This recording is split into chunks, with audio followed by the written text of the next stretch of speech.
Threshold in architecture can be defined as a barrier space that is located for separating the volumes. The dynamic spaces, often the more engaging ones, end up as leftovers without any conscious thought and deliberation. One of these dynamic spaces are the threshold spaces that blend the world outside and inside. Threshold, the realm of transition between the abandoned and accomplished. They are spatial arrangements that sinecure on an individual's mental need of acclimating to some random circumstance while moving towards an alternate encounter. As threshold spaces act as an element that provides transition, it arranges spatial sequence that includes atmosphere, movement, view, spatial characteristic, and spatial quality. The concept of liminality is the psychological aspect of threshold spaces. Liminality is a term used to describe the psychological process of transitioning across boundaries and borders. It refers to an intermediate state and an in-between condition. Under the educational typology, we looked at colonnades, corridors, and entrance pathways.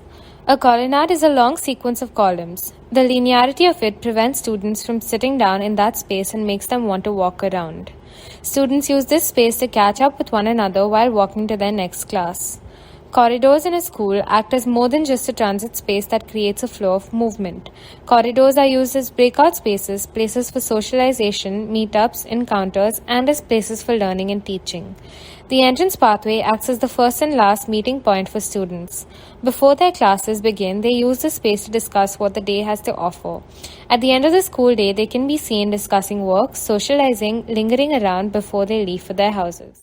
Under the residential typology, we looked at stoop sitting, pole housing, and front yards.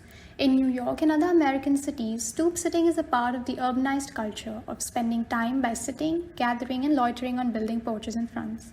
It is not only an expression of social engagement, but also fosters a New York identity by the levels of democratization of space. The pole houses in Ahmedabad are based on the Indian philosophical framework that sees spaces in a relationship between the inner and outer. The Otla veranda is a space of conversations and an exhibition of the unique cultural identity. It is a conscious act of responding to the topography, climate, street pattern, and need for community engagement. The necessary in-between realm is thus as much of the individual as it is of the community.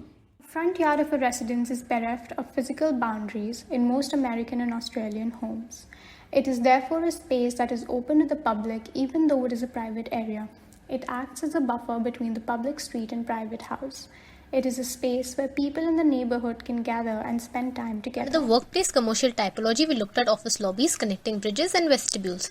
Office lobbies are no longer just a place to pass through. They're the one chance to make the first good impression. Office lobbies are now being used as space to linger, connect, and recharge. They help to create a welcoming and memorable experience for the visitors.